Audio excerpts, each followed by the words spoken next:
What are we talking about? Are we Whee! talking The metaverse. Welcome to the Metaverse. New York Post, your favorite outlet. And the headline here, Meta shareholders slam Zuckerberg. Slam them. Question Metaverse's dystopian downsides. I like that. Wow. Dystopian downsides. Yeah. It's a good use This of is the alliteration. shareholders. Shareholders. These are the people that he is legally, fiduciarily responsible for guiding the company for. It's too far for the Meta shareholders? What is going on? Okay, the let's find out. people who stand to make $1 billion from his decisions, that shows you just the degree by which they are questioning the intentions of their lizard operators, plans.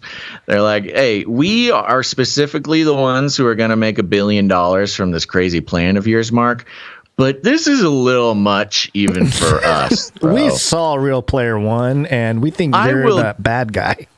I'll give up $1 billion if you please just don't destroy humanity with your stupid metaverse. Okay, so this is New York Post. A group of angry shareholders say Mark Zuckerberg's weak leadership has sent Meta's stock tumbling 34% this year, and they plan to push for checks on the CEO's power, the Post has learned.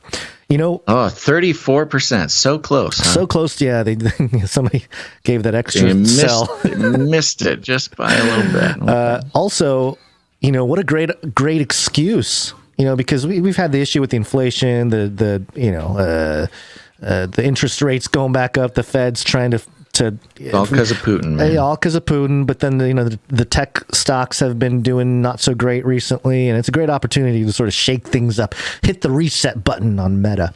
Concerned investors are pushing 2 resolutions at the social media titan's upcoming shareholder meeting.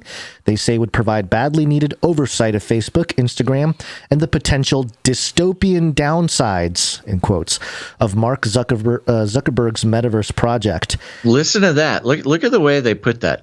Not dystopian downsides of Meta, not dystopian downsides of the metaverse, dystopian downsides of Mark Zuckerberg's metaverse. It is his project. It is not the company. It is not nothing. This is his personal screw up. If an effort to drum up support, a corporate accountability group called Some of Us, SUMOFUS, all one word, Some of Us, sounds super hive mind, that's working with activist investors, is sending a report to more than 4,000 institutional investors with stakes in the company. Among them, Vanguard, Fidelity, and BlackRock. No surprises on any of those names. The scathing report, which was exclusively obtained by the Post, describes 3 crises engulfing, in quotes, Zuckerberg's company. Privacy restrictions by Google and Apple that have bruised Meta's advertising business.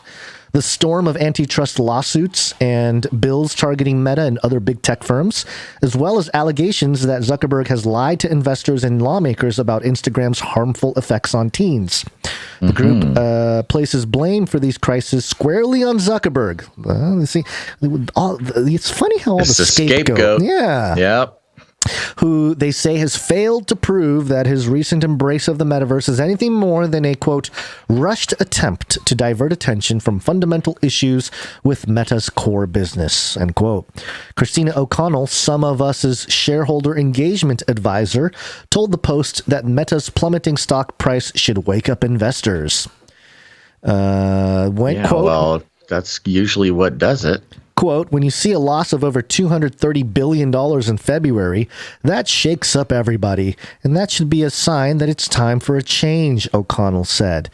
The first resolution, which Some of Us is pushing alongside shareholders, Harrington Investment, and the Park Foundation, calls for an outside assessment of Meta's Audit and Risk Oversight Committee, a board the company created in 2020 that is supposedly independent from Zuckerberg and makes decisions about content moderation issues, such as former President Donald Trump's ban from Facebook and Instagram. Quote, there's a real concern that given the amount of problems we've seen with the company, that the committee is not managing the company's behavior and performance very well, O'Connell said. Quote, We would like to see an independent analysis of how that committee is functioning. The second resolution sounds the alarm about, quote, potentially psychological and civil and human rights harms associated with Zuckerberg's metaverse push. Human rights harms. Yeah.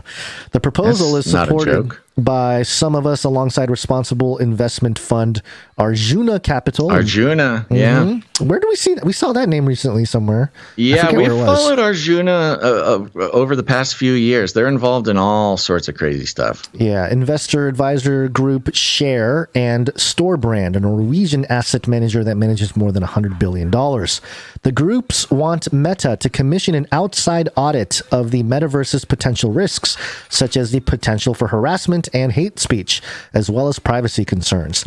Then seek a shareholder vote to gauge whether investors support the project. Quote, Meta has been unable to manage its problems here now in the world where we're all living. So it's pretty shocking that they want to move into a more complex platform, such as the metaverse, O'Connell said. Oops. Harms to children, harassment, hate speech, that all becomes amplified when you start moving into the metaverse. A couple non-flattering pictures of Mark. Meta's board has urged shareholders to vote against both resolutions, calling them unnecessary. Meta's unconventional... That is a hilarious way to describe it. Yeah, I know. Yeah, don't just ignore it. Why? What's wrong with it? It's just unnecessary. It's just like not even addressing the issues, No. not denying it, not doing any. Nah, just this whole thing's unnecessary. We're trying to build the future here. We don't have time Yeah, let's for just this. breeze. Let's just breeze past it. Okay, Yeah. it's just unnecessary. Keep moving. Meta's unconventional ownership structure allows Zuckerberg to effectively veto any shareholder attempt to change the company's operations. I wonder if that's what Elon's shooting for with Twitter. That kind of power. His stake in Meta is composed largely of super voting shares, allowing him to control roughly 58% of votes when the company considers shareholder proposals. Holy Yeah, cow. so being a shareholder means absolutely nothing. Oh my gosh, that is insane. Nonetheless, Yeah, O'Connell it's argues just whatever he says goes, no matter what. Yeah, talk about a centralized authoritarian system. Nonetheless, It's O'Connell, a fake public company, is what it is. Yeah. Sorry, I know you're trying to breeze okay, through yeah, it. go ahead. I just think it's a very interesting. I had heard that is the case. I didn't know that those were the details. So, anyways, okay, keep going. Nonetheless, O'Connell argues that shareholder action is still one of the best ways to push Zuckerberg to change his ways. The resolutions were included in Meta's proxy statement, which was sent to shareholders on Friday.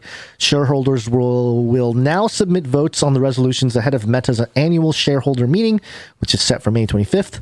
Backers of the proposals will be allowed to speak at the virtual meeting, and the results of the vote will be announced afterward. Quote, even when shareholder resolutions don't win the majority, they do have influence in the board and in management, and also notify the broader public that shareholders are worried about what's going on, O'Connell said. Yeah, which makes sense. We want to see That's real exactly corporate it. governance. We want to see competent management of this company. Asked for comment on the resolutions, a Meta spokesperson said, quote, we value the views of our investors and regularly engage with them to get their perspective. We look forward to continuing the dialogue, including at our annual shareholder meeting in May. That was what was that noise? Was that the sound. lizard? Yeah, lizard people. tongue Yeah, okay. statement. And that's the end of the article. So we'll keep an eye on what happens here. But yeah, part of the Great Reset, I don't think people had considered, this type of thing where you really have a different you have musical chairs. Maybe Zuckerberg is out, who knows? And who would take over? What would take over? These are questions that I think will unfold. But, the fun part about this is that it's not going to do anything. Yeah. Ultimately, in the bottom line. Right. But nothing's going to change with this shareholder vote because he's got this crazy control structure, which is a genius move. Only a lizard person could think of it. But the fact that they are they're getting attention from all of the, the actual stakeholders. You're talking BlackRock, Vanguard, Arjuna, all these huge. I mean, you talk about the the gods, the little g gods of this world. Yeah. It's things like that, places like that, and the principalities and powers behind them, who really do the controlling of things. And you can really see how Zuckerberg is this interesting character who somehow has built this little empire for himself, but he had the assistance of the centralized intelligence agencies. Right. Yeah, that certainly helps. But it is the BlackRock, Vanguard, all these hedge funds. They are not only on board with ESG and the Great Reset, they have strategies to perfectly profit from them, no matter what, no matter how the Great Reset goes. They're hedged against all possibilities. I was just reading a report about BlackRock and how they are, in regards to the climate change situation, which is all part of the Great Reset ESG stuff. No matter what happens, whether the Great Reset works and everything moves over to renewable energies and blah blah blah, they're going to do great. Or if it doesn't work, they're incredibly leveraged in traditional fossil fuels. So it's just an example of how these humongous titans of capital, they don't actually really care what happens. They care that they are able to maintain, this sort of demigod-like status through their power of capital. Leverage. And so, the ESG implications, the Great Reset ESG implications of Some of Us, which I'm on their website now. I'm kind of trying to get more details, but I probably need to do more later. It's this sort of ESG social justice type of thing where it's not, we can agree with whatever they're doing here. Like, yeah, take down Zuckerberg. We don't care. But it's what's the plan after that? And who always has a plan? It's the hedge funds.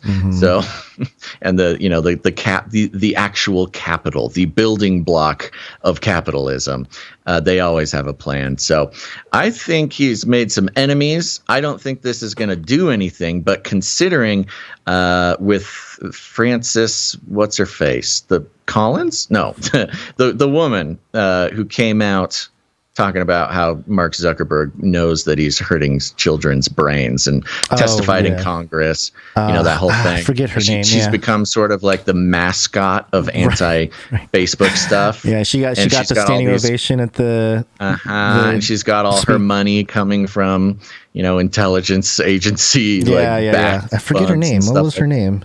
The whistleblower, right? Francis. Yeah, Francis something. Or something Francis.